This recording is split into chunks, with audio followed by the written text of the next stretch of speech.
Почитувани гледачи, добро вечер и добре дојдовте во уште едно отворено студио на телевизија Нова.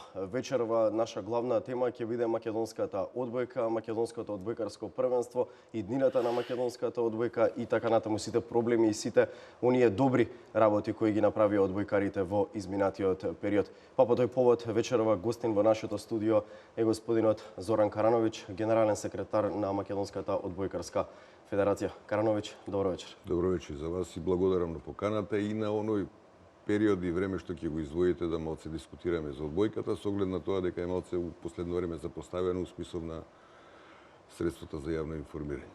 Секој случај благодарност. Одбојкарите ни дадоа доста теми на разговор изминатиот период, особено во летниот период, изминативе 3 години постигнуваат интересни резултати во Европската лига, така беше и ова лето, па еве најнапред ќе започнеме со тој еден успех во Европската лига, повторно сребро, загубено финале, можеше ли овој пат да биде злато? Па помине еден убав период од моментот кога Варна ние освоивме второ место. Да на 16 мај кога стартуваше репрезентацијата со подготовките у Маврово, некој ме праша дали ние ќе дојдеме до второ место, дали ќе дојдеме до финален турнир. У старт ќе реков дека тоа неможна мисија од проста причина што од старт тогаш се стурдивме со многу проблеми. Абстракиран финансии, пошто е тоа стандардна болка на сите федерации, вклучително и нашата. Имавме одредени проблеми со составот на репрезентацијата, со нивните приватни проблеми, така да онаа композиција од минатата година не можеше да се направи. Значи, одговорно тврдам да екипата што играше минатава година со тој жар и елан што го имаше и оваа година, мислам дека ќе успееме да освоиме прво место и да преку прво место Европска лига се домогнеме до онаа задна цел влез во Светска лига, у трета зона. Али пак ќе кажам, секој кеф се плаќа, ние уредно си го плативме кефот. Кеф направивме на македонската поширока јавност. Некако стана тренд да ние задни 3 години у летните периоди правиме добри резултати. Значи македонската поширока јавност има што да гледа, има за кого да навива. И после доаѓаме до еден период кога све тоа ќе заврши, значи кога шаторот ќе си замине, после остануваат само проблемите. Да, после доаѓаат сметкиве на виделина и тука се правиме некои гимнастики невидени. Пливаме се уште, али пак ќе кажам, мора некој нас дефинитивно да не препознае. Ние сме едина федерација што у континуитет од осамостојување до сега за сите настапи, вклучително и европско и светско и обиди за квалификации за олимписки игри и така натака, се бори со сопствени сили. Значи сопствен кадар од прв до последен човек. Како изнаоѓаат мотивација одбојкарите да играат за репрезентација, бидејќи знаеме дека не добиваат финансиски надоместок, нема бонуси, знаеме какви се финансиите на федерацијата. Од каде наоѓаат мотив, бидејќи знам дека сите се тие професионалци играат дел во големи клубови во странство, а доаѓаат за да играат за репрезентација во текот на летото кога треба да одмараат, но тие решаваат да го влечат дресот на Македонија. Од каде е тој мотив да се надградуваат, да носат успеси, буквално да се потат секој ден? Па тоа е некоја чудна хемија што ни успеавме да направиме. Начело со председателот Петар Јовановски, мене, уште двајца луѓе од управен одбор и тогашниот стручен штаб. Значи има проблеми. Значи вие морате у некој најдобар период од годината, кога сите се порелаксирани, вие буквално треба да гинете и да тренирате по 6 сата на ден, да не заборавиме тоа се патувања лево, патувања десно, обврски еден куп. Тука доаѓаат и некои сериозни прашања во смисла, а што ако јас се повредам у тој период дека сум со репрезентација, а екзистирам од тоа, како ја ќе продолжам наредната сезона. Ние успеавме нешто да направиме што, посебно зборам за оваа година, дефинитивно влага у некоја историја и некој треба да седне и да направи анализа и да докторира на нас како ние атипична репрезентација со несоодветна композиција на екипава. Кога кажам композиција, збориме дека се знае мора да имате 3 средњака, 2 коректора, 2 техничари и така натака. Ние успеавме да направиме чудо. Тука капа симна и бугариве, што се федерација со огромна традиција, тука капа симна данциве, што имаат безобразно голем буџет, кои се наши редовни пациенти задни 5-6 години. Ги тепаме кај да стигнеме, ги тепаме. Австрија е исто погодена. Австрија исто погодена од проста причина што имаат максимална поддршка од државата, буџет од 2 милиона евра. обиди прават и ова е сега за нив добар исчекор за освојувањето на трето место у Варна и мислам дека наредна година пак ќе учествуваат во Европска лига и дури ќе се нафатат да организираат финален турнир. Али пак да се навратиме на првото прашање, она што ние успеавме у тој краток период да ги премостиме сите проблеми, да едноставно едни со други се убедиме, ради тоа што вие доаѓате у еден период кога доаѓате у сосема нова средина. Тоа е стара позната средина одбојкарска репрезентација.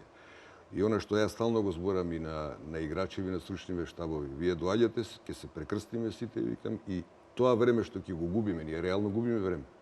Гледате да го искористиме најмаксимално што можеме и едноставно на крај сами кеф да си направиме.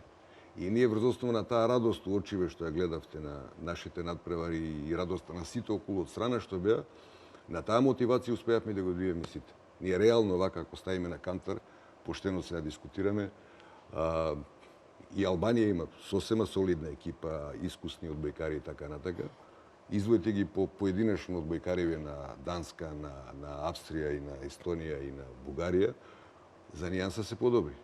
Реално зборејќи, стручно зборејќи. Али она кој ќе ставите све на кантар, значи не е само висината на некого не игра, него малце и глава, малце мотивација, малце желба, малце жар за победа. Тоа е она што нас не влече цели овие, да кажеме, успешни 3 сезони назад, кога почнавме пред 3 години со освојувањето на трето место, кај што беше голема шанса да направиме исчекор до финале. Таа година имавме една Црна Гора, па финале да поминевме со Грција и така натака и така натака. Спомнавте Австрија дека има буџет од 2 милиони евра. Што би направила Одбојкарската федерација на Македонија со 2 милиони евра и каде би била крајната граница на оваа репрезентација со толков буџет и кога условите би биле идеални на секое поле? Така.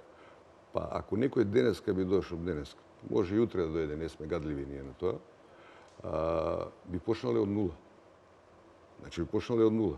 Уште година-две би ја истерале оваа репрезентација, али ние мораме да почнеме од нула.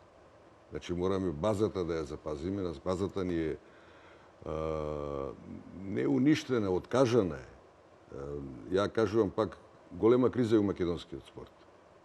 Прв на удар доаѓа одбојкарскиот спорт од проста причина што нас центриве што ни беа као Тетово да тргнеме од таа страна, таму имавме 3 клуба, сега немаме ни еден. И Крушево имаше прволигашка екипа, Велес имаше прволигашка екипа и да не ги набројувам другите места. Значи тие Скопје го заборавивме, значи сега го немаме ни Вардар у прва лига, ни Работнички у прва лига. Оној момент кога ќе се направат у базава клубовите да профункционираат, тоа ќе може да направиме нешто. И ние тоа знаеме да го правиме. За разлика од другите држави кои што имаат поголема можност за селекција. Ние селекција правиме од 2-3 клуба. И тоа успешна селекција правиме што се носи со пошироки бази. Сега да не налагаме на Данска, која е тука до перфекција расширена со тренажни центри, со кампови, со све. Проблем е со тие... Значи парите би ги потрошиле на млади, да.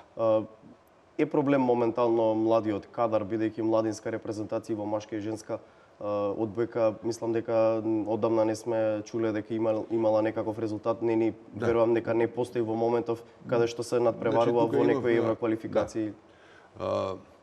Една работа да се расчисти, значи колку кошта еден сениорски репрезентативец, толку кошта еден младински, толку кошта еден кадетски. Со тоа што се поатрактивни сениорски, од проста причина што се поприфатливи за телевизиски преноси за публика, а ова одоздола што го спомна, тоа е све инвестиција за да некој дојде у сениорскиот тим. Ние за жал ради лимитираниот буџет секоја година покушаваме на балканско ниво да се справиме со некого, од проста причина што на Балканот се игра најдобра одбојка у Европа. Значи да не ги спомнам комшиеве од Србија, тука е Бугарија, тука е Турција, Црна Гора зима залет полека, Романија има една голема традиција, Грција да не ја заборавим. Оној момент кога вие ќе се докажете на овие балкански шампионати, меѓу прво, второ, трето место, тогаш знаете дека на завршница на едно европско првенство у тие помлади категории пак ќе бидете меѓу први 4. И тоа е една неприкосновена вистина која никој не ја негира. Значи задни неколку години финаливе надпревари или за борба за медал во женска категорија се репрезентациите на Турција и на Србија, покрај Русија и Полска и така натака. Значи ние имаме една благодет у суштина што у некој краток радиус имаме јако спортско квалитетно окружување. Тој момент треба да се искористи. Али пак ќе кажем она прва реченица моја, тоа све кошта. Минатава година пративме 2 селекции, едната беше младинска во Анкара на Балканијада. не се они осрамотија у моментов тоа што понудија реален пласман е последно место. За нијанса мисля дека нешто подобра ситуација ќе биде со женскава кадетска екипа која отиде во Изворани у Романија и они за жал освоја исто последно место. Оваа година успеавме да смогнеме с цели младинската репрезентација да пратиме на Балканијада во Биелина. Таму не беа, значи имаме една победа против Молдавија, тука сме седми. И она што у почеток би кажал еден период кога се растори голема Југославија, кога сите тргна по самостојни патишта, тие првите Балканијади кога се организира, нашава репрезентација стално имаше пласман околу четврто, пето, за нијанса ни фалеше трето место. Таа генерација сега игра у сениорска репрезентација. Значи тоа е генерацијата на Ѓоко Јосифов, на Филип Деспотовски, на Никола Ѓоргиев, на Васе Михаилов, би го спомнал и Вук Карановиќ, тука Владо Милев и така. Тоа е таа генерација што има некој природен пат изоден од помлади до сениорска селекција. Сега ние имаме реално вакуум, не од што ние не знаеме како треба или не треба, али едноставно можностите се такви, вие не смеете да влагате у некој, да кажеме да не сте го затвориле бунарот од минатава година со финанси, ја отвараме веќе нови. Ние сега 2 задни години опасно се движиме на таа тема, али мотивот е преголем кај сите, па сега мазохистички влагаме у нешто што мислиме дека на крај ќе даде позитивен резултат. Со сениориве максимален, второ место Европска лига и сега ни останува она неможна мисија завршница на Европско првенство. А може ли овие успеси во Европската лига, па еве дај Боже и еден пласман на едно големо надпреварување како Европско првенство, да биде поттик за некоја помлада генерација да се фокусира на одбојката, да каже еден млад одбојкар од моментално 13-14 години дека утре може и тој да биде дел од Европско првенство, од Светска лига, дека може да направи кариера и дека може да екзистира од одбојката. Значи, тоа е интересно прашање. Мала дигресија би направил. Значи, се сменија времињата од, ај не зборам мој период, тоа е од минатиот век. Зборам од генерациите што беа у период кога ние се осамосталивме и направивме самостална наша одбојкарска федерација. Значи, тоаш беше подруга мотивацијата на тие генерации. Подруга мотивација да се докажат у свое мало преку своји клубови, тогаш клубовите нас не функционираа, тогаш идеа децава на квалификации за Европско првенство, па кадетско и така натака, Балканијадиве беа нормални. И тука имаше паралелно егал идеа и машкава и женскава популација. Како идеа годините некако и самиот начин на живот и темпо на живот и ова пресовремена технологија некако дојде у фаза да ние полека машкава селекција губиме. Тука морам да кажам дека ајде дел на винава има федерација, ќе кажеме дел вина имаат клубовите, али вие стално мора на пазаров да се носите со вашите конкуренти. Наша конкуренција е кошарка и у последно време ракомет. Прво кошарка од простата причина што е у старт попопуларна, а она прави прва селекција, зборам за машка одбојка. Она прави прва селекција кај што све што е високо иде по некоја навика у кошарка. И они имаат исти проблеми и на тоа после ќе се надоврземе со кошаркарски школи, што ова, што она. И они у некој период кога би требало да играат за младинска репрезентација, зборам за одбојка, тие деца високи да ги имаме, ни ги преварили и ви останали одбојкава, они едноставно се губат. Али позади пак доаѓаат други. Тука сме во предност, во однос на другиве колективни спортови, значи го абстрахирам фудбал, пошто е тоа друга димензија на спорт. Тука сме во предност кај женскава популација. Значи, ние се у моментов имаме, да кажеме, преку одбојкарскиве школи, за кои би се навратил после малце би продискутирал, и преку клубовите имаме најголема селекција од колективните спортови за жени у Македонија. Значи, тука сме непрекосновени. Повеќе од ракомет, повеќе и од кошарка. Али кај се содружуваме со кој проблем? Ние немаме квалитетни клубови кои би се надоврзале на надграбба на тие деца. Значи се плашите да не остане тоа на јуниорско ниво, младинско, а потоа во професионалци да се загуби тој талент и таа работа професионално. Тоа дефинитивно се губи. Значи, кај е проблемот? Живееме, пак ќе се навратам, турбулентно општество, секој гледа да преживее, секој гледа парче леп дома да донесе, да се изгледа фамилијата и тука не се гледа квалитет. Значи, у моје време, ја кога се почнува одбојка и, да кажеме, и период по самостојањето на Македонија, бавењето со спорт беше бесплатно. Бесплатно смисол да имавте клубови, клубовите обезбедуваат термини во сали, клубовите обезбедуваат стручен кадар, клубовите обезбедува опрема и патување. А вие сега ги имате одбојкарските школи што се плаќаат. И тоа е сосема друга димензија на спорт. Тука нема селекција, него има предност. И кој родител, колкав джеп има, за да може своево дете да го подржи у одбојка. Иста е ситуација и у другите спортови. И оној момент кога вие плаќате за вашево дете да се надогради у било кој спорт, тука не можете правилна селекција да направите. А селекциите се прават сега претерано рано, значи сега вие ќе отидете у некој клуб, па имам прилика често шетам из Македонија, ние правиме селекција на 7-8 години. Што правите вие? Вие на 7-8 години можете да упатите дете само да направи некоја координација, некои игри, нешто. Не може да ми објасниш ти дека на дете на 7-8-9 години му даваш топка да игра. На природно има отпор према топка кој иде према тебе се плаши. Да. И тука се тие проблеми што треба по пат да се пеглаат и пак ќе кажам тој континуитет прилив на млади генерации и ситуацијава каква е у моментов ги тера стручниве кадри наши, да кажеме тренериве, да гледаат само да соберат чланарина ради екзистенција на клубот, на школото, а да не изградат квалитет. Има одредени реакции, вие федерација, зашто не ово? Да, тоа е нормално во сите клубови така. За да направам ја репрезентација, треба да имам клубови, али не било какви клубови, него треба да имам партнер клубови, што имаат некоја визија што сакаат и како сакаат. А каков е стручниот кадар во тие школи? Дали е доволно квалификуван да работи со млади? Споменавте дека се прави лоша селекција на премногу млади на 7-8 години. Да, се прави не од што не се знае, се прави ради пари.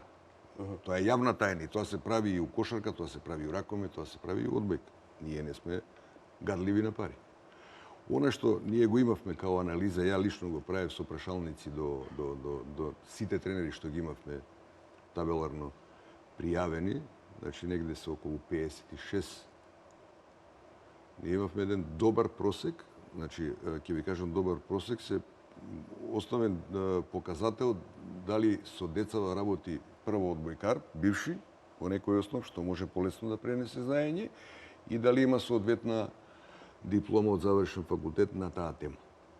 И тука сме, мислам, сега не ги знам другиве како работеат, тука сме негде околу 70-80% да се со едуциран кадар, со играчко искуство. Значи, предноста е тука. Али пак ќе кажам, да не се навреди никој. Задно време некако полесно се доаѓа до дипломи, али тоа не е битно. Битна е желбата на тие луѓе што сакаат да работат унатре, правилно да ги искористат тие работи што они у моментов имаат преголема одговорност, тоа стално сум го кажал, ради тоа што еден период во мојот живот бев и тренер. Значи, вие сте у некој адолесцентен период на создавање на децава, поголем авторитет и од родителите и поголем авторитет од професорите у школа. Тоа не сме да се злоупотреби. Тоа мора да се внимава. И тука има страшни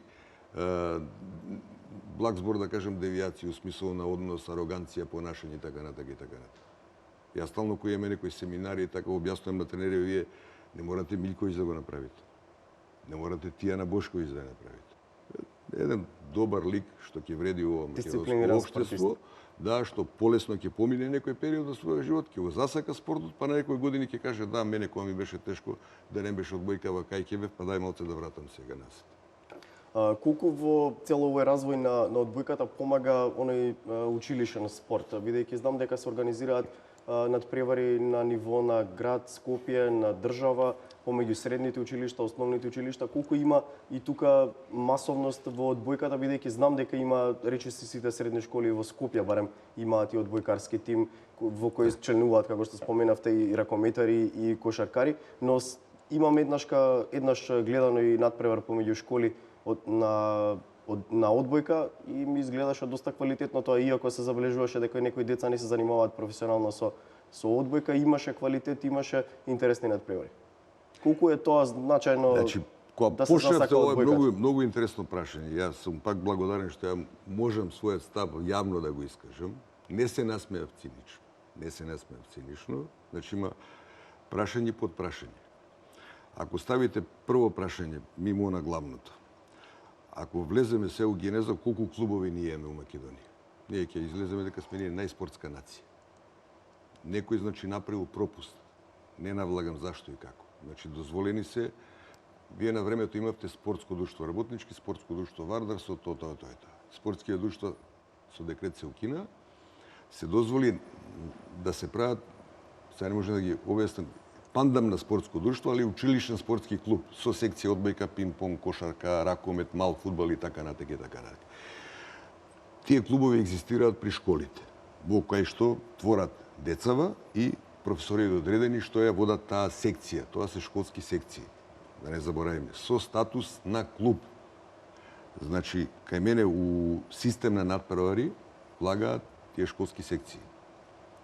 Ја ги викам одбојкарски школи, кои се љутат, зашто ја така ги третирам, а у суштина, они имаат исти статус ради решението што го добиваат од Агенција за млади и спорт за вршење. Имаат исти статус као прволигашките екипи, као, пример би го дал Металурги Вардар што играат Лига на шампиони.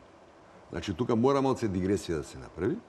Ние ги имаме премногу клубови, тоа е оној прилив што посебно во основните училишта, кај што има една генерација од 5 до 8 ќе фатиме, од 8 ќе отиде негде у средна школа, позади доаѓаат други деца. Сега доаѓаме на квалитетот. Она што вреди нешто на тие надпревари, значи јас сум дошол, зборам за одбојка, сега не знам како е у другите спортови. Она што традиционално некои школи се појавуваат, напамет зборам сега гимназијава од Струмица, Јане Сандански или не е битно како се викаш, они отидоа на светско првенство у Белград. Значи не тамо некој сработил професор, него се тоа деца на ОК Струмица и на ОК Македонија. Вие овде, да кажеме, средно физкултурно ќе земам за пример. Тоа се деца сублимат на одбојкарските клубови од Скопје. Зборам за женска категорија. И тука треба некој да направи, како да ви кажам, посериозна анализа. Она вака бројчано кој ќе ставите, све има. Значи има организиран систем на надпревари, има масовност, све. И тука државата многу инвестира. Буџетот на таа асоцијација, на таа федерација е пута 3-4 од нашата федерација. И може би така и треба да биде. Али дајте сега да се превариме да тие професори, не зборам за средни школи, зборам за основни школи, да се убедат да водат некоја секција за одбојка. Они природно имаат завршено факултет за физичка култура, одбојка им била под Ш, значи под разно, али треба некој да ги превари да оние направат првата селекција и таа прва селекција од 5 до 6 оделение да се усмери у некој клуб у тоа место. И тука е тој ефект. Значи, ја тврдам дека не може некој професор да направи. Имавме ни еден пример од Радовиш, професор во основно училиште, али немаше подршка од градот, не се успеа да се наметне и тамо тој УСК, училишен спортски клуб од Радовиш, ни изгасна. Он се ја тренираше машкава популација. Тамо не осет некако сенс немаше за него, едноставно тој клуб, он си понатаму си води секција во своја, се појавува уредно на тие мали олимписки игри и така натака, али као центар нешто испомош, прва селекција да биде за ОК Струмица, тоа се изгуби. И значи тука има у суштина квалитет кој ќе гледат, али тие сите деца у било кој спорт се селектирани веќе претходно клубовите. Значи никој одговорно тврдам од нив нема научен одбојка у тие школи кои ги представуваат преку овој систем на надпревари, мали олимписки игри и така натака, а убави пари се даваат таму. Значи треба малце една прераспредела да се направи, али тоа за да направиме нешто такво треба да седнеме на маса заедно. Може би после овој разговор што ќе иде, мене пола од овие професори ќе ми се наљутат, али таа е реалност. Ќе се вратиме сега малку на сениорската репрезентација, машката сениорска репрезентација. Ќе кажам, доживе еден мал удар, може би, репрезентацијата со оставката на Жарко Ристовски, на негово место назначен Желјасков. Ќе се почувствува ли отсуството на Жарко Ристовски или верувате и во Желјасков дека може да го продолжите континуитет на надградба на македонската машка сениорска репрезентација?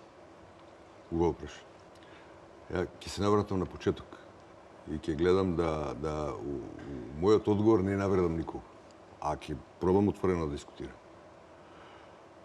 Николај Желјасков ја водеше нашава репрезентација 2013 година у квалификација за светско првенство и на медитеранските игри, што беа таа година. Ние у Кале успеавме да добиеме Црна Гора 3:0, Украина 3:0 и Албанија 3:0. Остави прекрасен впечаток, со ентузијазмот, со работава. У тој момент имавме една пријателска средба со комбиниран состав на Бугарија, усред Бугарија ги тепавме 3:2. Се случи работиве да ние финансиски не можеме, не финансиски, едноставно се склопија коцки века што ние у у јануари продолжувавме наредна фаза на ова, он имаше ангажман у Русија, кај што беше неможна мисија да ние го донесеме овде, иако он беше позитивно настроен и расположен да дојде. У тој момент Одбојкарска федерација на Македонија се реши за Жарко Листовски. Значи, ние размислувавме кого, зашто, како. Имаше неколку домашни опции у цела приказна, али Жарко беше, пак ќе кажем, у континуитет од младинска категорија преку сениорска категорија, на крај тоа му е него професија. И пробавме со него да избуткаме нареден. Значи, ние со ниеден селектор не подпишуваме договор, значи имаме некој успен джентлменски договор и ние се врзуваме од акција до акција. Оној момент кога ќе имаме некоја загарантиран буџет, тоа ќе поставиме други правила на игра. Али за жал у моментов вака плюваме. Жарко Ристовски дојде у јануари месец, одигравме добри квалификации, у Ниш бевме тогаш со Словенија, со Србија и со Португал. Ја му симнувам капа на храброста што тогаш ја покажа да се нафати у тој момент да ја води репрезентација. Тоа јавно го кажа. После тоа се надоврза у последниот момент наша желба да ние играме Европска лига. Значи Европска лига е после Европско првенство второ по ранг над преварување. Чисто појаснување за некого, пошто има по некои други медиуми кажувано дека тоа пето-шесто над преварување. Вие у одбојка у сала немате пето-шесто, него имате во сениорска категорија Европско првенство и Европска лига. Чисто за да се појасни, мислам дека некој ќе се препознае во овој мојот. И ние одигравме со сите маки. Значи, имавме тогаш квалификации за Европско првенство во Струмица, па од Струмица патувавме за Вроцлав, па од Вроцлав за Љубљана, па беше тоа една голема авантура. Таа година поминавме едно 10.000 км со автобус. Што Европска лига, што квалификација. И доаѓаме до последниот момент, до оној исчекор. Значи, сега ние у Борис Рајковски ја добиваме првата утакмица 3-1 со Црна Гора, идеме за 5 дена 6 у Будва на реванш и веќе сме качени у авион да играме со Грција, финале. И ние таму губиме. Никогаш не е направена детална анализа на нешто, никогаш.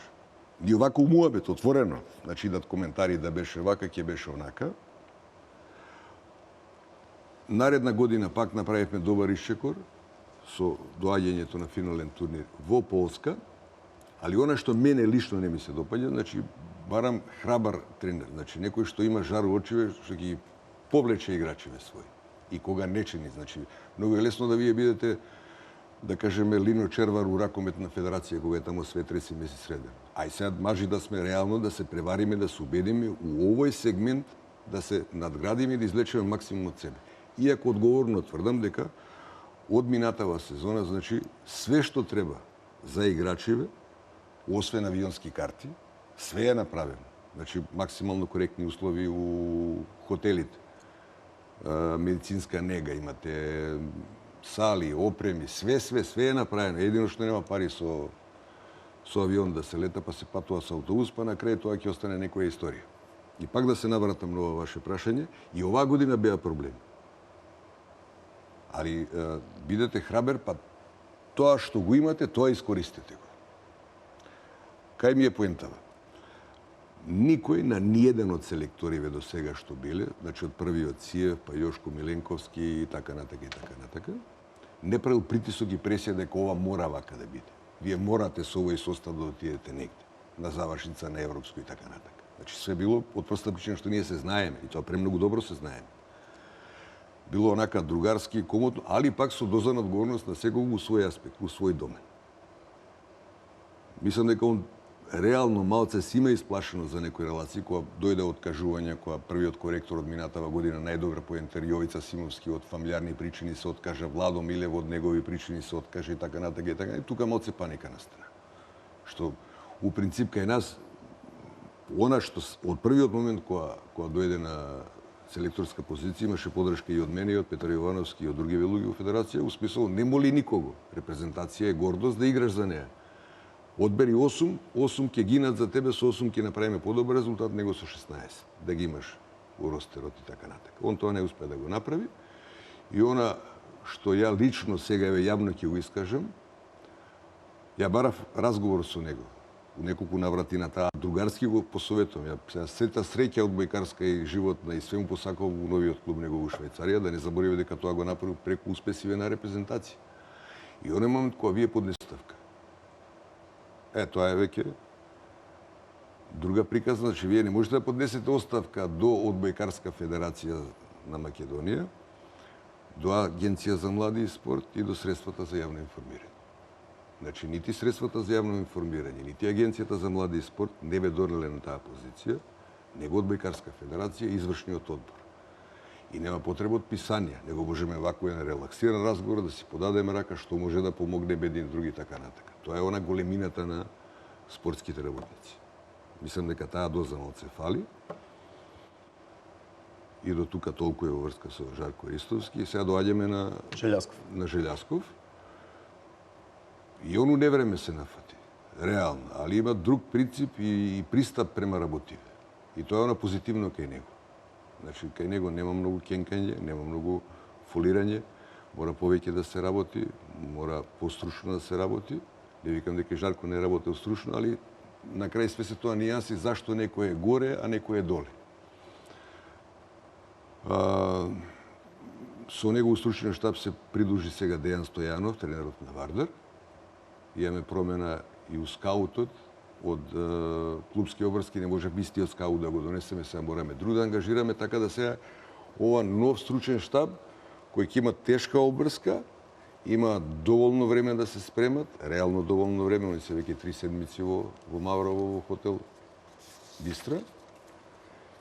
Имаме направено некојаш програма околу меѓународни настапи, имаме тешка група за жал или за радост, али мислам дека оптимизмот негов и пристапот негов ќе ја направи оваа невозможна мисија возможна. Јас сум оптимист до крај. Па секогаш некако ги рушевте бариерите на возможното и на невозможното, зашто да не и овој пат. Противници се Романија, Чешка и Естонија. Двата квалификацијски турнири ги играме на гости, Чешка и Романија се домаќини. Може ли тоа да представува проблем, бидејќи сигурно доколку ако еден турнир се играше во Скопје или Струмица, било каде во Македонија, можеби ќе беше многу полесно за нашата репрезентација. Забавата е поскапа која плаќате у Македонија. Значи еден турнир, да организирате у Македонија, напамет зборуваме 25-30 евра. Самиот турнир. Ние инсистиравме на жепката у Луксембург, која веќе се преломивме да у оваа година пријавиме и Европска лига и квалификации за Европско, кои ни беа таргет. Ние, значи, оној момент ќе се навратам претходно, кога се соочивме со проблеми од кажување, на Жарко му реков, Жарко, викам, не е ништо спорно.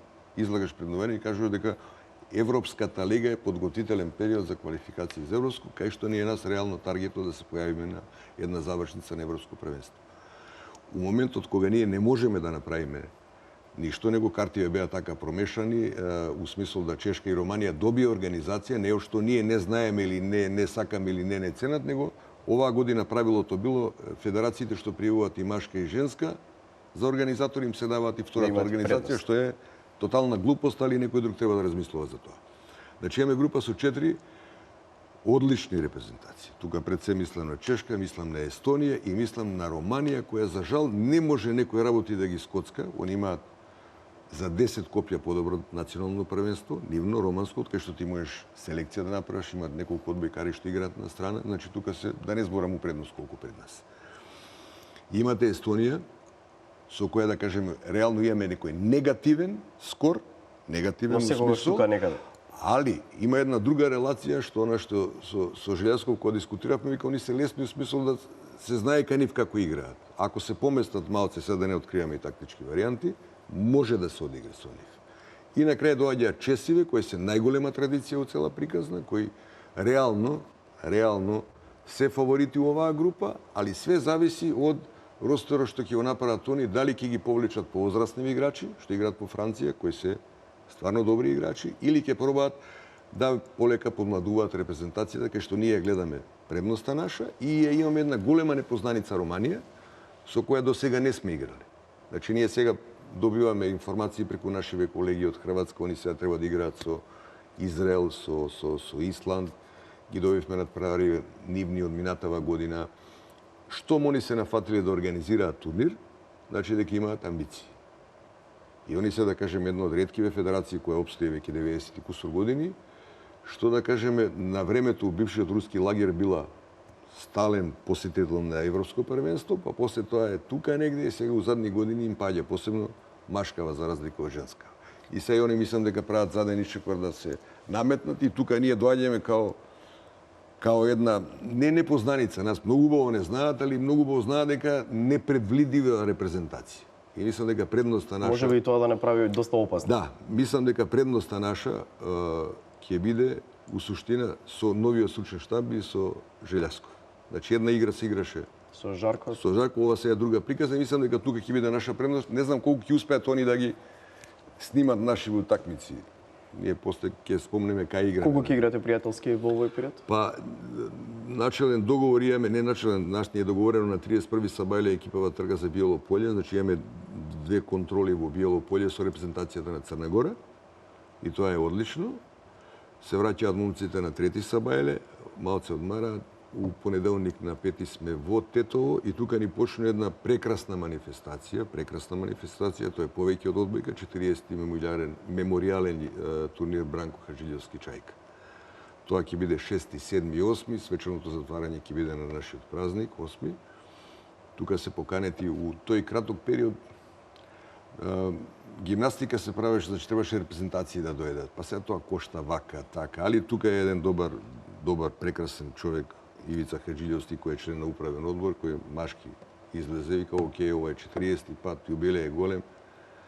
Тераме така да доаѓа Звезда, доаѓа Мили Пјанго со Јошко и ќе пробаме у тие 3 дена, 2 званични, може ќе се одигра нешто тренинг пред тоа и така натака, тоа оставаме на тренерите у Тетово, ќе се соберат на една заедничко кафе муабе да се издоговорат, да тие 4 дена максимално ги искористат клубовите за подобрување на нивна форма пред националниве првенства и учество во Европа, а ние она заден филтер пред патување за крај. Тоа ќе биде генералка некако за репрезентација. Тоа ќе биде последна, да. Може ли да кажеме одреден таргет во квалификациите, дали Македонија ќе напаѓа на второ место или на прво место, или едноставно ќе видиме надпревар по надпревар? Па ние сонот го живееме од ден за ден. Репрезентацијата се враќа денеска од Маврово, од понеделник имам проблеми со изнајмување на сали, со све. Значи, кога немате пари, треба да се молите, да се преварите, да се убедите да некој вас ве препознае, каже, ај добро, на овие ќе им дадеме, ќе почекаме малце за плаќа. Значи, од ден за ден, иако мислам дека ние сме најподценети, према распоредот што го прават сите домаќини, ние сме најподценети у таа група и тоа е наша предност. Тоа е наша предност. Реално, второ место е успех, реално. Иако и баражот подоцна ќе биде доста тежок. Али познавајќи ја ситуацијава, она е интересна, значи ние кога тргнавме на првиот турнир ќе се навратам у Варна, кај што Бугарија го организира, ние се надевавме дека една победа со Албанија, па нешто 3-2 за еден бод, па се вадевме на нашиот турнир вам. Ние таму ги почистивме сите. Сега ќе видиме прв надпрва со репрезентацијата на Романија, па ние после со репрезентацијата на Естонија, трет ден ние со репрезентацијата на Чешка. Значи ќе се иде не на ура, не грлом у јагоде, има убава една лиза спремност, али ако тргне, ја викам тој цунами талас, а ние се возиме сега сме горе, ако дојдеме баш у тој момент на врво доле, ќе биде многу интересно за сите и јас се надевам на нешто позитивно.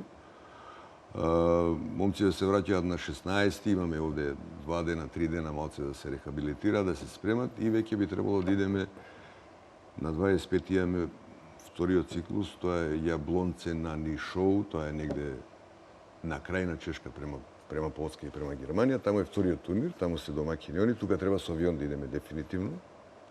Ќе биде тоа новост за овие Тоа новост ќе биде од проста причина што сега нема назад, прва рата плативме, додуше 10 после од ратава, али фативме ред што се вика, местава не чекаат, се уште 90% да набереме и момците заслужено со авион ќе идат.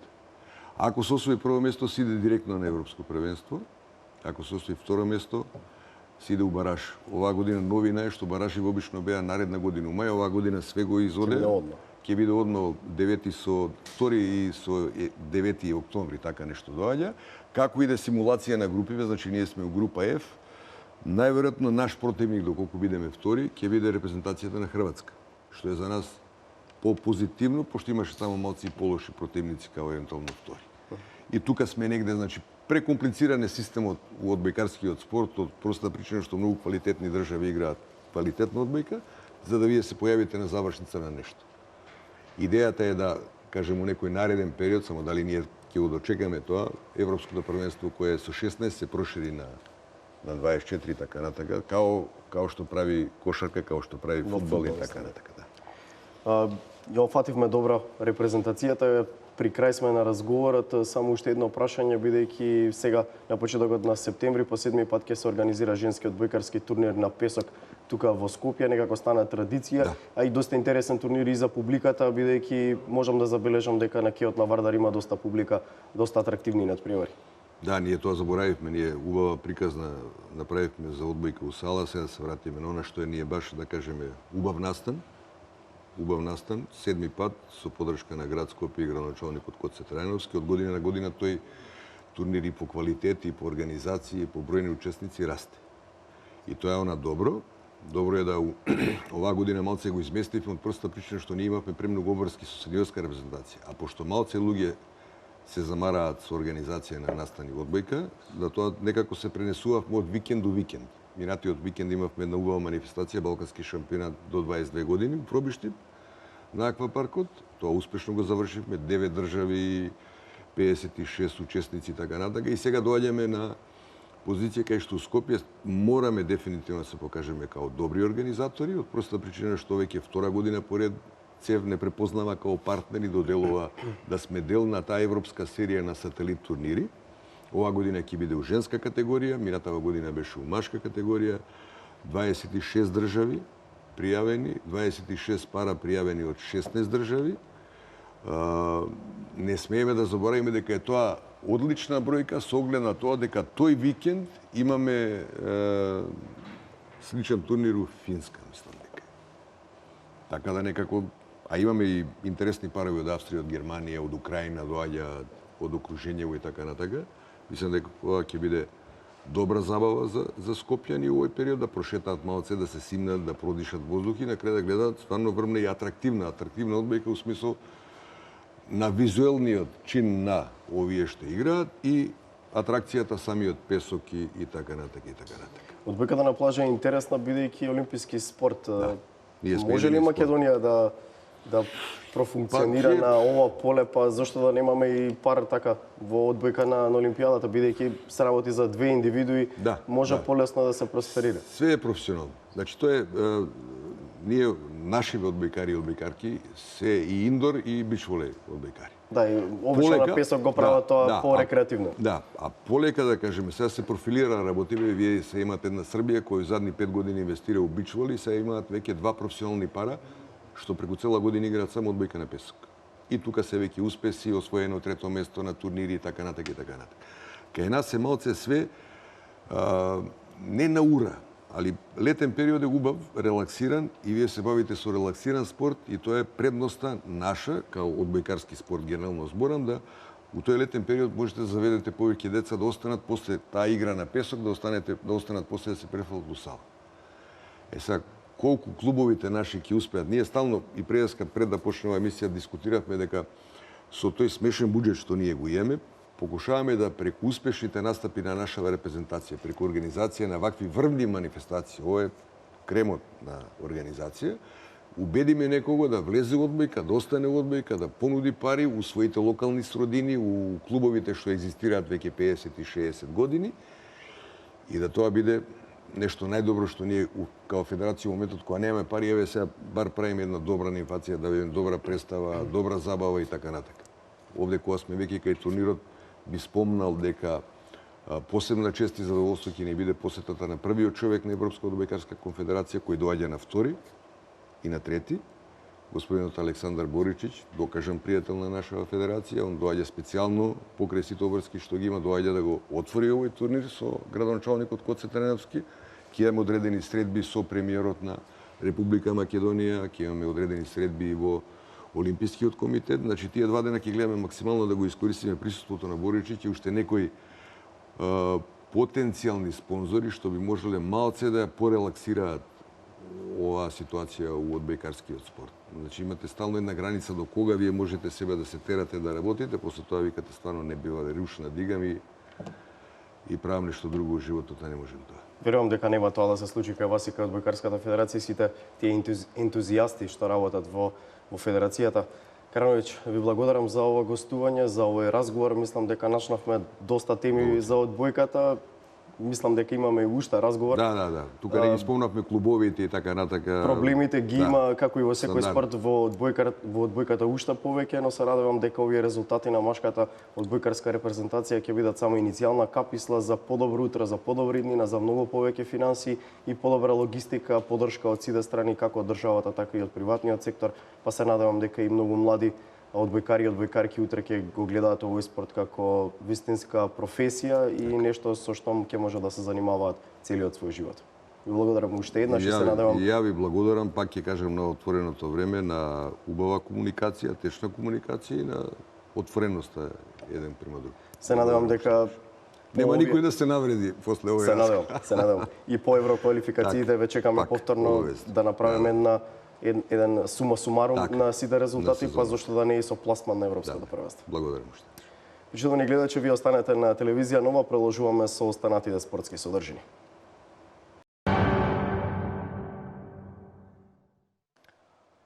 Македонските каратистки се вратија со 2 сребрени медали и 1 бронза од светското универзитетско првенство во Брага, Португалија. Наташа Стефановска и Симона Заборска освоија сребро, додека бронзата ја освоија во екипна конкуренција, каде се надпреваруваа уште и Моника Стефановска и Сара Радичевска. Разговаравме со нив за нивниот успех и секако очекувањата за војднина, како и за веста дека каратето ќе биде дел од Олимписките игри во Токио во 2020 година.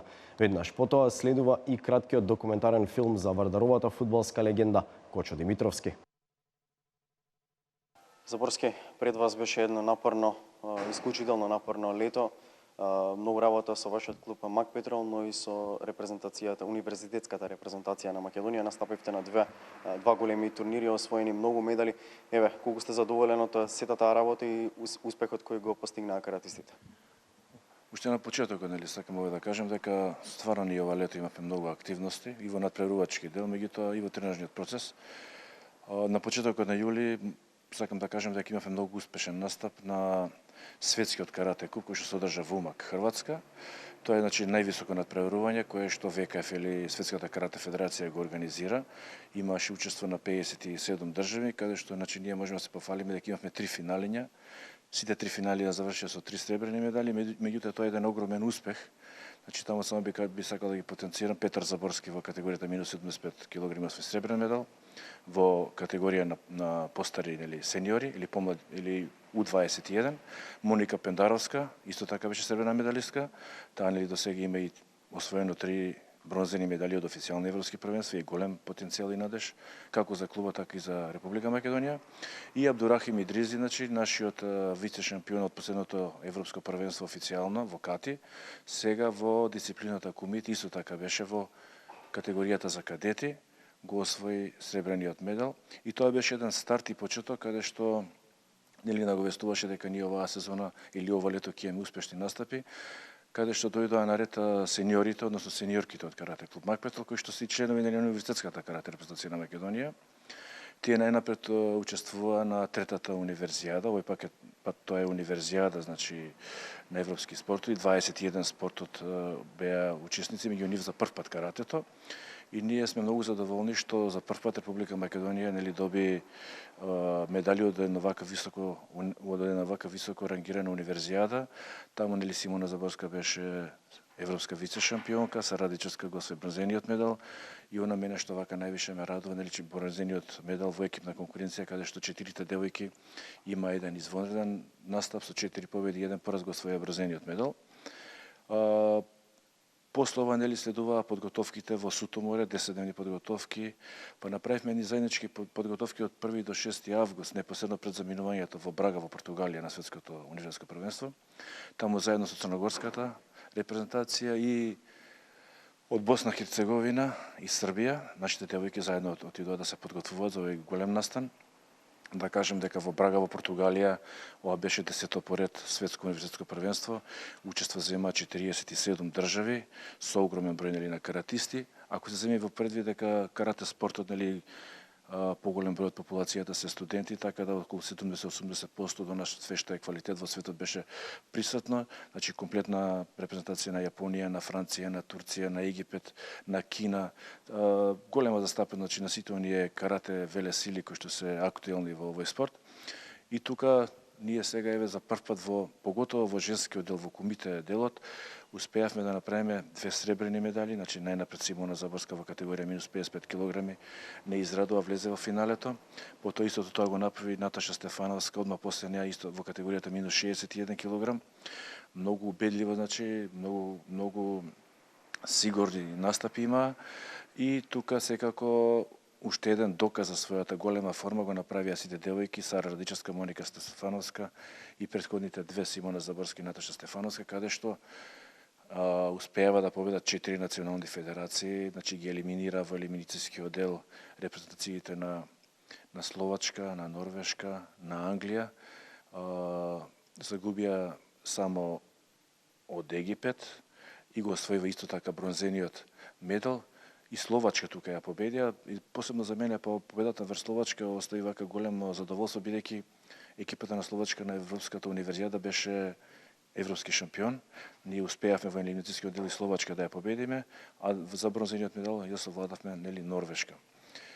Минимално загубивме за жал од Египет, 1-0 само, двете девојки имаа нерешено, третата девојка загуби 1-0, меѓутоа во репасажниот дел успеавме да се собереме и така да го освоиме овој исто така многу значаен медал.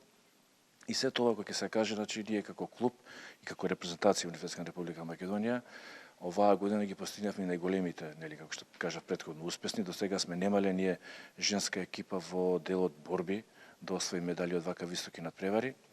Оваа екипа, целата екипа е и добитник на стипендија, или тие се сите меѓународни спортисти од меѓународна категорија на Република Македонија и се и стипендисти на Агенцијата за млади и спорт, бидејќи беа на последното европско првенство во Истанбул, беа пето рангирани исто во екипна конкуренција.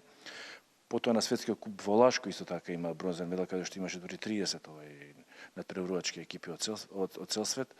Така да оваа екипа покажува во континуитет дека освојува медали и дека е многу квалитетна и веќе осеќам дека и од сите тренери и суди тие сите ги познаваат и мислам дека ако продолжат со во вакво темпо на тренирање и на вежбање, мислам дека ќе се освои медали од светско и европско првенство во неофицијален дел. Секако многу важно за каратето во овој период е тоа што Интернационалниот олимписки комитет донесе одлука овој спорт да биде вметнат во олимпиското семејство, односно веќе во Токио 2020 година ќе го видиме и каратето меѓу тоа олимписко семејство. Колку е важно, вие сте во каратето, речиси целиот свој живот, работите и како тренер, порано и како надпреварувач, колку е важно за вас и за каратето во Македонија, дали ќе придонесе ова за унапредување на каратето, повеќе финансии да се вложуваат во овој спорт, бидејќи имаме талент, имаме квалитет, а тоа го докажуваат сите овие медали кои претходно ги набројавте. Колку ќе придонесе оваа одлука на ИОК за подобрување на каратето во Македонија? Па точно така, ако се земе вака да се погледне сега поназад малку да се вратиме, ние од 2007 година редовно на сите европски светски првенства освојуваме медали во континуитет, значи до сега не сме промашли, мислам само една година дека не успеавме да земеме. А до 2004 немавме воопшто ни една сениорска медалја, значи ние како Република Македонија. Сега значи направивме една генерација која што од повеќе каратисти, значи македонски не е тоа еден или двајца, тоа се десетина наши изворни значи каратисти кои што вежбаат карате од млади. Ние успеавме да ги направиме да бидат носители на европски медали и на светски медали. На некој начин до сега ние секогаш кога ќе имаше на крајот годината, посебно беше видливо тоа кога ќе требаше да ги прогласат нашите спортисти за спортист на година, секогаш знаева да кажат овие и државните институции, вие не сте олимписки спорт и на некој начин се минимизираа нашите постигнувања и вреднувања и доаѓаше дури често и до некои спортисти кои што е олимписки спорт со самиот пласман што го има, да речеме 7, 9 или 11 место, да бидат повише вреднувани и наградувани и афирмативно повеќе државата да вложува во нив. Сега значи тоа ќе биде нема да биде повеќе така, тоа за нашите спортисти ќе значи дека сите нивни успеси ќе бидат правилно вреднувани, ќе бидат правилно наградувани, тие ќе бидат многу помотивирани да постигнуваат вакви врвни европски и светски резултати. Ја се надевам дека и државата ќе има слух на Олимпискиот комитет и Агенцијата за млади спорт, дека правилно ќе ги насочат средствата, дека немат само на тројца или четворица спортисти и каратисти да се определат, бидејќи ние имаме во моментот можеби десетина квалитетни, значи ќе треба малце да бидат пошироки, ако сакаат, бидејќи тие ќе мора да учествуваат на сите сега светски и европски високо рангирани турнири, Ние и до сега учествувавме, меѓутоа можам да кажам, че повеќе со наши лични средства, нели како карате клуб Мак Петрол, а децата праве или спортистите праве успеси за Република Македонија. Сега значи ќе треба малци државата повеќе да инвестира во овие спортисти кои што веќе се изградени и докажани. Значи ние не треба да почнуваме од нула. Представа мотив повеќе, меѓутоа треба да бидеме свесни дека и овие другите кои што ги споменав претходно, карате велесили како Јапонија, Франција, Турција, Египет, кои што до сега на пример имаат различно од 5 милиона евра до 10 или 12 милиона евра годишен буџет, тие сега па можеби ќе ги дуплираат своите суми, така да ќе биде многу тешко да се влезе во онаа група, да се избори нели квалификацијска карта да се замине за Токио.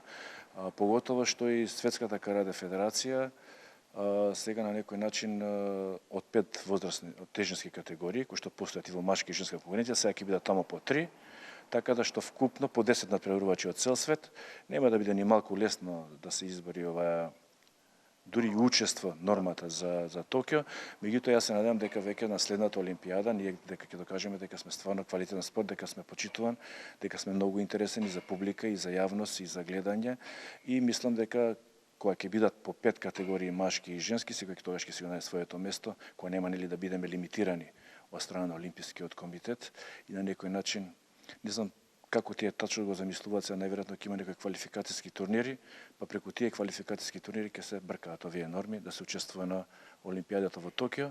Меѓутоа е голема сатисфакција за нас, а уште поголема што нели до сега ако ние освоевме европски или светски медал, само златото носеше онаа доживотна пензија. Сега мислам дека тоа ќе биде и бронзениот и сребрениот медал, кои што не се ништо помалку нели вредни од оној златниот, бидејќи само едни мали моменти решаваат дали вие ќе бидете шампион или ќе бидете или судиска одлука, така да еве и во тој дел нашите спортисти или каратисти сега ќе имаат мотив повише на официјалните европски и светски првенства со освојување на евентуален медал, да тие нели ја земат и таа доживотна спортска пензија која што сите ја заслужуваат бидејќи стварно се одрекуваат од многу работи, многу тренираат како вистински професионалци, не се платени како овие претходно држави кои што ги кажав, а ги победуваат спортистите кои што доаѓаат од тие држави, така да мислам дека многу ќе бидат уште помотивирани овие спортисти и ќе стремат кон уште поголеми успеси во иднина.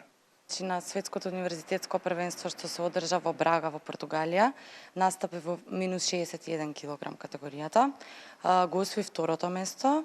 Во екипа, го освоивме третото место и тоа со 4 победи и 1 пораз, што не беше воопшто лесно, со тоа што тука беа државите како Мексико, Алжир, Египет, Англија ја победивме веќе по 4-ти пат репрезентацијата на Англија, со тоа што за третото место се боревме со Норвешка.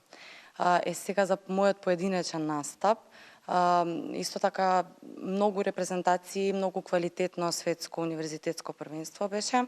Ја победив репрезентативката на Алжир, потоа на Кина и за со Узбекистан да ми беше за влез во финалето. Во финалето загубив од репрезентативката на Египет. И тоа со резултат на нерешен резултат, каде што судиите одлучија дека таа била поактивна. Сепак сметам дека како екипа веќе повеќе се градиме и сметам дека и од поголемите првенства, Европско првенство, Светско првенство можеме да донесеме успех заедно со моите колешки, затоа што веќе бевме и 5-ти на Европското првенство, кое што се одржи во Турција пред 2 години. Така да мислам дека треба уште малце да работиме, меѓутоа тука некаде сме со светската елита. Напомена дека веќе имате искуство од големи надпреварувања. Што е следно за тебе и за женската карате репрезентација во борби? Може ли да очекуваме ново сјајно одличие од некоја светско или европско првенство? Следно големо надпреварување, би рекла најголемо за нас, е светското првенство, кој што ќе се одржи во октомври во Австрија. За тоа се подготвуваме веќе подолг период, со тоа што сега за една недела ни предстои настапот во Истанбул на премиер лигата, каде што таму треба да ни биде како подготвителен турнир пред светското првенство. Иако тој турнир е многу силен, таму настапуваат светски репрезентации, така да мислам дека добро се подготвуваме, не сме престанале цело лето со тренинзи, така да се надевам на успех. Каратето влезе во олимпиското семејство, веќе од Олимписките игри во 2020 година во Токио и каратето ќе биде на програмата. Колку е важно ова за вас каратистите и колку ви дава мотив за понатаму да работите уште повеќе и уште понапорно за еден ден да дојдете и на Олимпијадата да ја представувате Македонија и секако да бидете конкурентни за некои од медалите? Па да, исклучително е важно и многу сме среќни затоа што каратето е примено во олимписките спортови. Сите знаеме дека ќе биде тешко, уште не се кажани условите кои ќе бидат нели за влез во Олимпијада. Меѓутоа се надеваме и таму дека ќе успееме некако да се пласираме, да бидеме дел од Олимпијадата во 2020 во Токио. Моника, еве заврши универзијадата во Брага во Португалија. Колку си задоволна од твојот настап на овој голем турнир? Па, од мојот настап во индивидуалниот дел, не сум баш многу задоволна. Загубив во првото коло со минимален резултат од 1-0 на преварувачка од Мексико, но многу сум задоволна од нашиот настап во екипниот дел, каде што го освоивме бронзениот медал и влеговме значи во како една од најуспешните екипи во сите спортови во Македонија со нашите минатогодишни резултати на балканските, на Европската универзијада исто така освоивме бронзен медал, петото место на Европското првенство и голем број медали од светски купови и други интернационални турнири. Може да се каже дека вие како екипа се надградувате од секој голем турнир и во иднина одите се чекор понатаму и може да очекуваме големи резултати од оваа женска екипа. Да, секако, значи ние како тим работиме исто така, секоја се надпреварува во својата категорија индивидуално, како што секоја индивидуално расте во својата категорија, така го прави тимот и појак и посилен и тоа допринесува за нашите резултати. Рече дека не си задоволна од универзијадата, од својот настап на универзијадата во поединечна конкуренција во Брага. Може ли да очекуваме многу повеќе од тебе во Австрија на светското првенство? Да, секако, значи ние работиме многу напорно за ова светско првенство, се подготвуваме од секој нареден циклус, ни трае за светско првенство 2 години, па така да се надевам на подобар настап. Олимпијадата сигурно е голем мотив за секој спортист во било кој спорт. За тебе лично колку е големо значењето тоа што каратето е олимписки спорт. Ќе имате 4 години да се подготвувате за таа Олимпијада во Токио. Да, значи ние бевме многу среќни кога слушнавме дека каратето влезе дел од олимпиското семејство. Сега ни преостанува 4 години напорно да се спремаме за тој циклус олимписки, да го дадеме својот максимум, па да се надеваме дека ќе имаме представник на Олимпијадата. Имаше успешно лето, Европска и светска универзијада, се врати со медали. Нешто повеќе околу тоа. Да, секако беше еден голем предизвик за мене. Земавме учество на Европската универзијада која се одржа во Загреб, каде учествува држави од целиот свет, од сите спортови. Таму се закитив со сребрениот медал. За жал изгубив во финалето. Потоа ни следеше припремен период каде бевме поканети од страна на црногорската репрезентација кој се одржа во Бар. Таму бевме 5 дена, потоа од таму директно отпатувавме на светското универзитетско првенство кое се одржа во Брага. Таму земав учество во категорија до 55 килограми, каде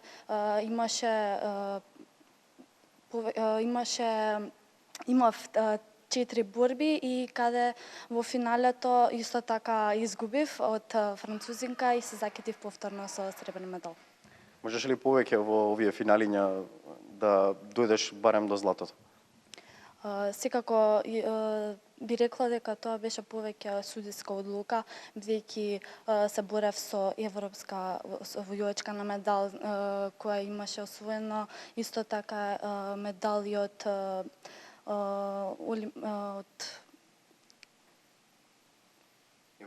Европските олимписки игри во Баку и мислам дека тоа беше причината за која јас не можев да освојам.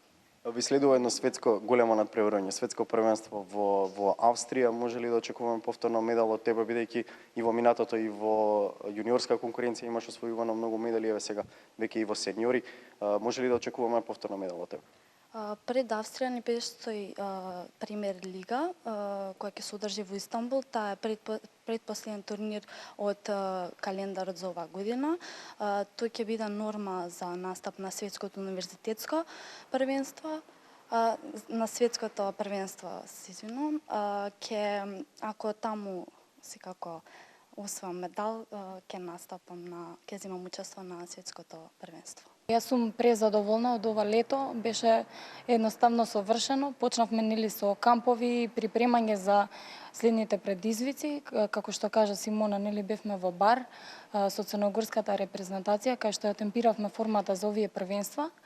Тргнавме за универзијадата во Загреб, таму исто така многу добро се покажавме и кога тргнавме за Брага бевме ние самоуверени и знаевме дека ќе заврши сето тоа добро.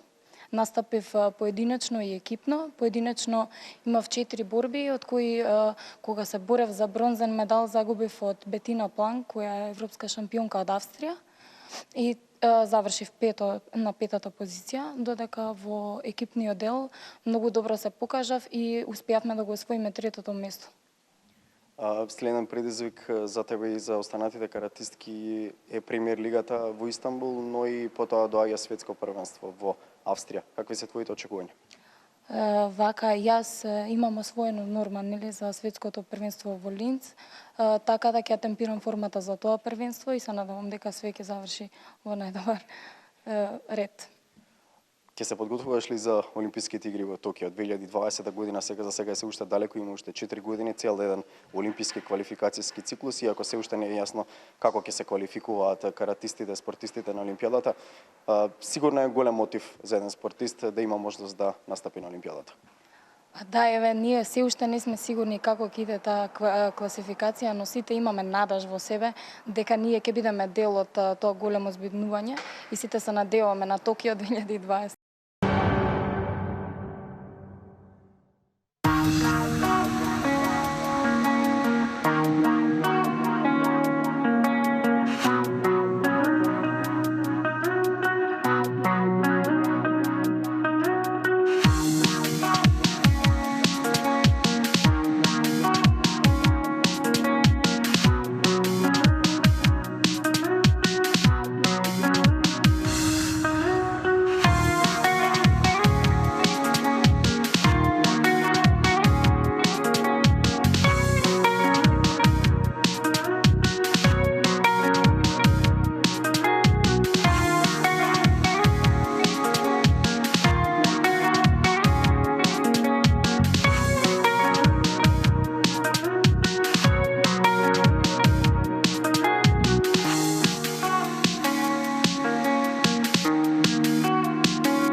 Кочо Димитровски е икона на фудбалскиот клуб Вардар, рекордер по бројот на настапи во нашиот најтрофеен клуб во СФРЈ, а секако и еден од малкумината во Европа кои својот играчки век го провеле во само една екипа.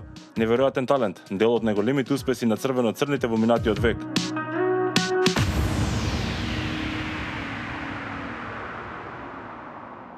За неговите почетоци во фудбалот, ќе рече дека е незаслужена татко му, кој бил прв што му го отворил патот во најпопуларниот спорт на планетата. Па моите први фудбалски чекори беа во далечната 1964 година, кога татко ми еден ден ми кажа: "Кочо, сакаш ли во фудбалски клуб Вардар да тренираш? Да одиме да покушаме дали си талентиран или не си." Баш во тоа време се вршеше селекција на млади пионери, така да отидоме ја и татко ми и меѓу 200 пионерчиња бев избран меѓу 50 најдобри талентирани деца. И од тогаш почнав секој ден да бидам присутен на помошното игралиште на Вардар и ги поминав сите селекции од пионери, кадети и младинци.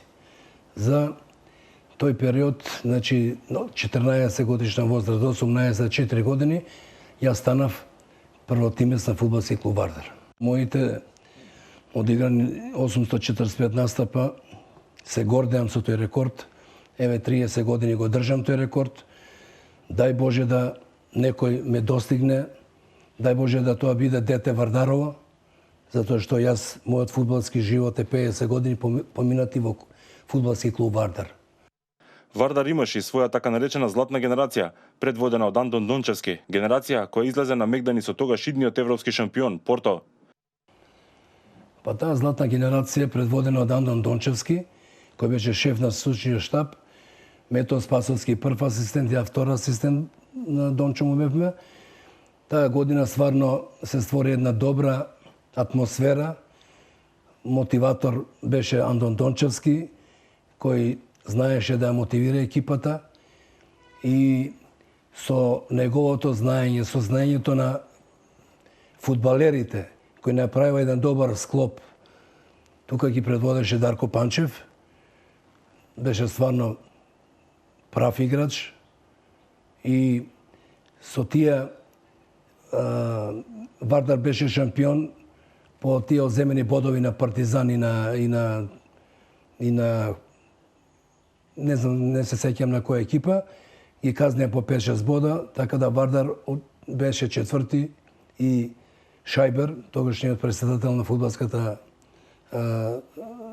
на Југославија, го прогласи Вардар за шампион и до 1986 година.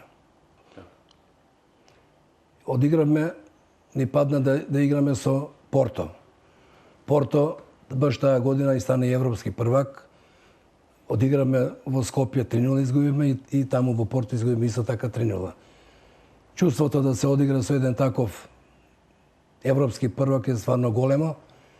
Нашите играчи го дадоа својот максимум, не може да ми се супростават на една јака екипа која што беше Порто. Иако на 2 пати поразен, Вардар овозможи фудбалски празник во нашата земја. Па секако атмосферата беше одлична. Не само во Скопје, цела Македонија живееше за тој натпревар. И од цела Македонија дојдова, го наполнија стадионот, ги видоа најдобрите играчи на Европа. Значи, одигравме, стварно им се супроставивме, ама стварно беа многу како екипа. Беа синхронизирани стварно добро, така да немаше никакви шанси ние да им се супроставиме и да направиме некој изненадување. И стварно таа година, заслужено Порто, мислам дека тренер им беше Муриньо. Мислам дека Муриньо со тој состав и беше првак на Европа. Македонија од секогаш била расадник за квалитетни фудбалери, таленти кои биле препознаени во регионот, но и во Европа. Така е сега, но така било и тогаш. Па видим, Македонија имала доста добри фудбалери, не играчи, има се дека. Утанец, Коста Брашевиќ, фудбалери. Ја ќе го издвам пред сите Методија Спасовски, кој е стварно класа од играч. Извареден фудбалер, играч кој нема мана. Тоа се ретки у свет играчи. Штета за Мето Спасовски што одигра на таа позиција лево крило, да беше на друга позиција, сигурно ќе имаше преку 50 надпревари за Југославија. Тука би го спомнал Дарко Панчев, тој е стварно вансеријски голгетер. Тоа се многу јак играч, заслужено доби таа златната копачка, заслужено беа европски прваци, светски прваци и не може никој да му одземе тоа што го он имал. Има безброј, тоа било Шулинчевски, Сократ Мојсов, Мирко Илиевски, од таа старата генерација, од младите исто така, Ѓоре Ивановски, Мицевски, Рингов.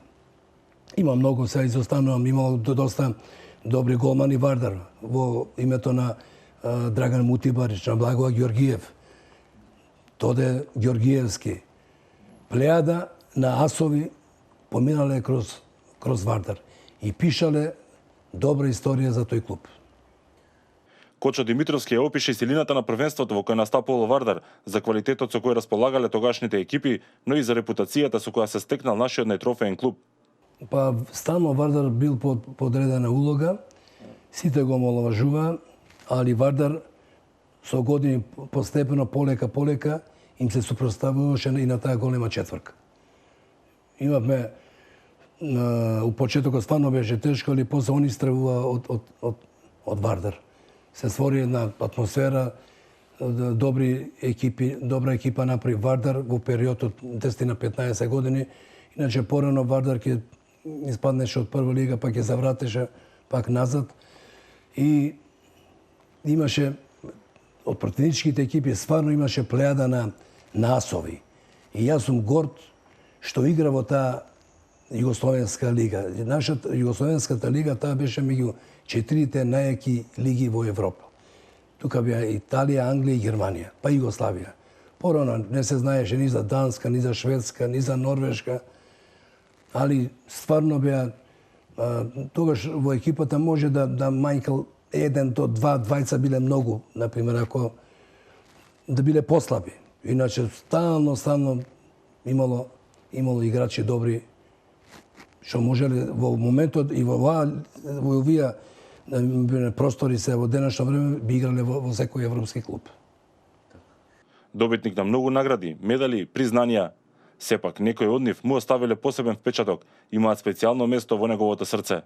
Па добро, имам доста, еве гледате по овие пекари, по овие медали. На сите сум горд што сум ги добил, али најгорд сум на наградата што сум добил од поранешниот претседател на Југославија Јосип Broz Tito. Ова е ретко доделување на некој што го имава признание. И јас се гордеам со ова и ќе се гордеам цел живот. Сум бил југословен. Јас сум живел во југословенско време. Ја другачие не можам да се понашам. И пак ќе кажем, ова е најголемото богатство што сум го добил за мојот труд. Имам овдека исто така со генерации кои сум освојувал први места во тие кадетски и младински сум исто така прогласен за великан на фудбалски клуб Вардар. Меѓу тројцата Благоја Видинич, Дарко Панчев и јас. Така да имам пофалници, благодарници, од се помалство. На самиот крај, фудбалската легенда на Вардар даде своје мислење за денешниот фудбал во Македонија, клупски и репрезентативен. Па добро, има секако споредба, инфраструктурата во Македонија е катастрофална.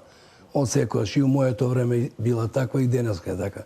Ретко клуби може да се пофале дека имаат услови за работа, поготово за овие млади категории кои стварно мака мача со тие терени. Еве јас сум сега приклучен 9 месеца во школата во Ново Лисиче. Таму сум асистент на мојот колега млад Божинов Златко, кој му посакувам успешна тренерска кариера. Имаме дечиња околу 70 од возраст од 7 години до 10. Ги тренираме талентирани, има талентирани доста деца и можам да кажем дека у наредниот период ќе се трудиме да од тие деца постанат и проводници на некои врвни екипи во нашата држава. Мислам дека и они оскудеваа со тие услови. И они, а иначе терените им беа добри. На Максимир, кога сме биле на Јена, на Маракана, на Полјут, сме виделе у Зеница, терените, тие градските терени што сме ги играле над преварите, стварно беа идеални. И они нема исто инфраструктура. А за денешниве деца, младиве сега, мислам дека доаѓаат, со сила ги носат родителите за да тренираат. А ги гледам, они се повеќе посветени на тие компјутери, на лаптопови, им го пренесуваш знаењето на децата, али некако некој брзо сваќа, некој споро сваќа. Тоа е нормално. Ова е осетлива категорија на деца, али треба они да бидат упорни, да работат, затоа што ова искуство јас сега што им го пренесувам и мојот асистент, ние сме го поминале тоа, и му пренесуваме за тие деца бидат, прво јас секам од тие деца да направам добри граѓани на оваа држава, а од самите деца ако бидат редовни на тренинзи, ќе бидат добри фудбалери. Па еве неколку циклуси помина во реабилитација, стално тежиме да бидеме трети. Ние далеку не нас прво место и второ, него да бидеме трети. Неколку години сме стално пети или шести. Мислам дека квалитетот нашиот играчки не ги задоволува потребите на за да имаме успех. Пред 2 години добро кажа Горан Пандев, нашиот најдобар играч, дека не е до селекторите, него е до нас самите играчи. И управо е Пандев, затоа што не може 15 селектори да смениме, еден да не чини.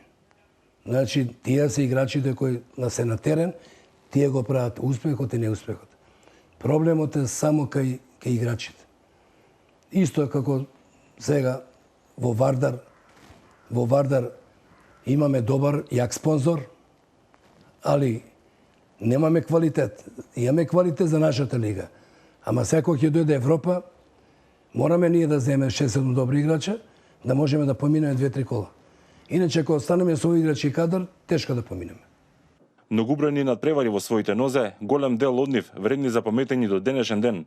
Сепак, за Кочо Димитровски постои еден посебен, уникатен меч, како по своето значење, така и според атмосферата. Многу надпревари има, али еден би го извел, тоа е надпревар со Трепча. Кога игравме, Вардар беше во втора лига и игравме одлучувачи надпревар со Трепча 79 година, тренер на Вардар Степан Бобек.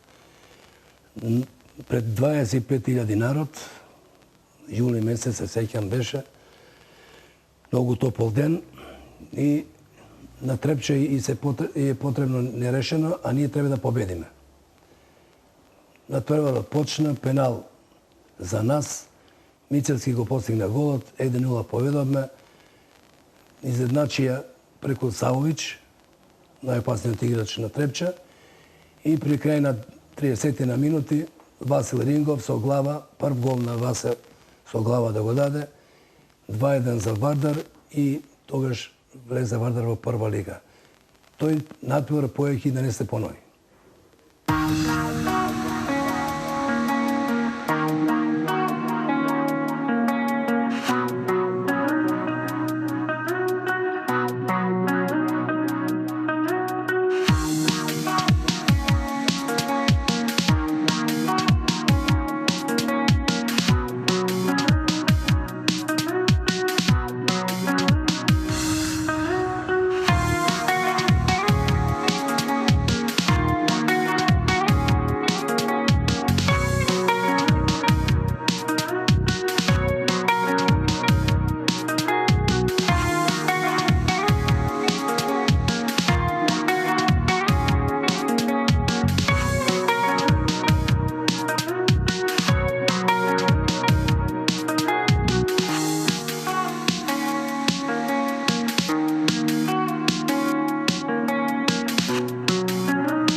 Тоа е се што ви подготвивме за ова издание на Спортското студио. Останете со телевизија Нова.